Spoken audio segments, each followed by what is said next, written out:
दोस्तों नमस्कार, मैं Rajnish Kumar PVR aquaculture farm से। कैसी है मेरी पीवीआर एक्वा फैमिली? आप सब स्वस्थ और मस्त हैं। दोस्तों इस वीडियो में हम बात करने वाले हैं क्या क्या इंडियन फिशरीज में चैलेंजेस हैं। हमने लास्ट वीडियो में बात करी कि क्या क्या मेजर इश्यूज आ रहे हैं जब हम फार्मिंग कर रहे हैं, तो हम कैसे उसे पे वर्कआउट करें। इसमें जो हमारी इंडियन फिशरीज है उसके सामने क्या क्या चैलेंजेस है। दोस्तों इसमें मैं आपको 5-6 टॉपिक्स डिस्कस करेंगे कि जो हमारी इंडियन फिशरीज है या जो भी हम बात करें फिशरीज मेजरली हमारी 2 सेक्टर में है। एक कल्चर फिशरीज है, एक कैप्चर है। कैप्चर में ज़्यादातर हम मैराइन की बात करते हैं और कल्चर में हम ज़्यादातर फ्रेश वाटर या इनलैंड फिशरी की बात करते हैं। 2 सेगमेंट में ब्रॉड वे पे हमने डिवाइड करी हुई है। तो सबसे बड़ा मेजर चैलेंजेस हमारे सामने है जो हमारी ग्रोइंग पॉपुलेशन है और डिमांड। जिस रेशो से हमारी पॉपुलेशन इंक्रीज हो रही है और जो हमारी डिमांड है उस रेस्पेक्ट में हमारे मछलियों का प्रोडक्शन नहीं हो रहा है। अभी मछलियों में हम पूरे इंडिया एज ए डेफिसिट है, तो हमें उस पर वर्कआउट करना पड़ेगा। इस सबसे पहले हमारी फिशरी इंडस्ट्रीज के सामने चैलेंज है। उसी के कारण हमारी जो योजनाएं चल रही हैं कि हम प्रोडक्शन कैसे बढ़ाएं। अभी हम तकरीबन 17.5 MMT पे पहुंच गए हैं और हमारा टारगेट है कि 2030 तक हम 30 MMT पहुंचे। ये एक हमारा मेजर चैलेंज है। दूसरा मेजर चैलेंज है हमारा कि जो वाइल्ड कैच करते हैं वो हमारा डिक्लाइन हो रहा है, वो हमारा इंक्रीज नहीं हो रहा है। हमारा जो भी अगर हम लास्ट के 1 डिकेड में या 2 बार हमारी जो PMSY योजना चली और उससे पहले ब्लू रेवोल्यूशन योजना चली, उसमें हमने फिश का इनलैंड का प्रोडक्शन बढ़ाया, लेकिन मैराइन कैच में हम अभी भी डिक्लाइन हो रहे हैं। उसका काफ़ी सारी सरकार काम कर रही है हमारी उस पर कि बड़े बड़े वेसल्स दिए जाएं, क्योंकि जो हमारी रेंज है कोस्टल लाइन की, हमारी बहुत लंबी कोस्टल लाइन है तकरीबन 8000 किलोमीटर की, और जहाँ तक हमारी वाटर बॉडी है 200 नॉटिकल माइल्स तक, हम वहाँ तक भी नहीं पहुँच पा रहे कैच करने। हाई सीज की तो हम बात ही नहीं कर रहे अभी, और चाइना हाई सीज में काफ़ी टाइम से कैच कर रहा है, इसलिए चाइना का मैराइन प्रोडक्शन भी बहुत ज़्यादा है कंपेरेटिवली टू इंडिया, तो अभी एग्जिस्ट भी नहीं करता है।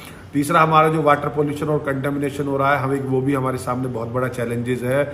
मैं देखता हूँ कि जितने भी मेरे विसिनिटी में कम्युनिटी पॉन्ड्स हैं, कहा जाता है एक ज़माने में वहाँ अच्छा प्रोडक्शन होता था, लेकिन वो सब के सब पूरा वेस्टेज, पूरे गार्बेज या कहेंगे डंपिंग यार्ड या आपका जो भी हमारे एनिमल्स की स्लरी है, वो सारी वहाँ जाके वहाँ पे अब एक्वेटिक लाइफ सस्टेनेबल नहीं रही है, एक्वेटिक लाइफ खत्म हो गई है।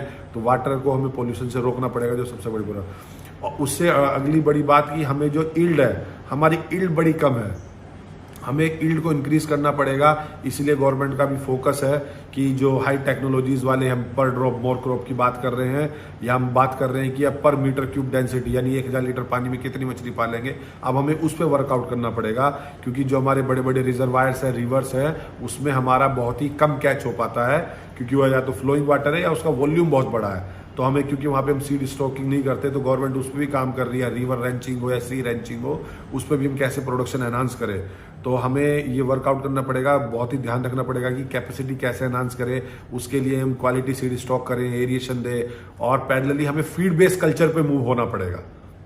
मैं आपको बताना चाहूँगा कि बांग्लादेश हमसे ज़्यादा फीड बेस्ड कल्चर करता है। अभी एज ऑफ नाउ हमारा कंट्री मात्र 18 से 19% फीड बेस्ड कल्चर करता है, और हमारा सारा फोकस हम नेचुरल प्रोडक्शन पे काम करते हैं। तो हमारी ईल्ड बहुत कम है। मेजर चैलेंज हमारा ईल्ड का भी बहुत बड़ा आ रहा है कि हमारा ईल्ड को हम इंक्रीज नहीं कर पा रहे हैं। दूसरा, हम एक लिमिटेड नंबर ऑफ स्पीसीज का कल्चर कर रहे हैं। आप किसी और कंट्री से कंपेयर करें तो वहाँ पे नंबर ऑफ स्पीसीज बहुत ज़्यादा है। आप इंडिया में आप बात कीजिए, मोर देन 95% लोग केवल कार्प्स का ही कल्चर करते हैं, और रेस्ट ऑफ 5% में सब के सब जो डिफरेंट कैटफिश स्पीसीज कैटेगरी करते हैं। तो हमारे साइंटिस्ट को ये भी एक इस पर वर्कआउट करना पड़ेगा कि हमारी स्पीसीज भी इंक्रीज करी जाए। जो हमारी अगर वैराइटीज़ ज़्यादा रहेंगी तो हमारा कल्चर अलग अलग वैराइटीज़ में होगा, लोगों का कंजप्शन भी इंक्रीज होगा। तो हमारा डाइवर्सिफिकेशन बहुत ज़्यादा जरूरी है। और लास्ट में हमारा एक मेजर चैलेंज है वीक मार्केट। तो हमें अपनी फिश का प्राइस बढ़ाना है, तो हमें उसके लिए उसका कुछ स्लोगन, उसके कुछ बेनिफिट्स कि these are the essential amino acid for the body, हमें उसको कहीं ना कहीं हेल्थ से कोरिलेट करना पड़ेगा। अगर हम उसकी मार्केटिंग पे काम करेंगे, मछली डिमांड सप्लाई का गैप बहुत बड़ा है, इसलिए सेल में कोई प्रॉब्लम नहीं आती है, लेकिन उसका प्राइस इंक्रीज नहीं हो रहा है, जो कि एक बहुत बड़ा मेजर हर्डल बोटल नेक है। हमें प्राइस को इंक्रीज करना पड़ेगा। उसके बावजूद भी हमारा एक्वाकल्चर तकरीबन 8% से ग्रोथ कर रहा है ईयर टू ईयर। और कंपैरिजन टू एग्रीकल्चर वो बड़ा काफ़ी फास्ट है। लेकिन अगर हम उसके थोड़ी मार्केट पे भी वर्कआउट करें, जैसे लोग जैसे गवर्नमेंट ने या बड़े बड़े कॉरपोरेट्स ने पोल्ट्री पे काम किया, संडे व मंडे रोज खाओ अंडे, ऐसे में मछली पे भी काम करना पड़ेगा, झींगे पे भी काम करना पड़ेगा। खाओ झींगा, रहो चंगा। बने रहो अपने पीवीआर एक्वा यूट्यूब चैनल पर और जानते रहे फिश फार्मिंग से रिलेटेड बातें। धन्यवाद।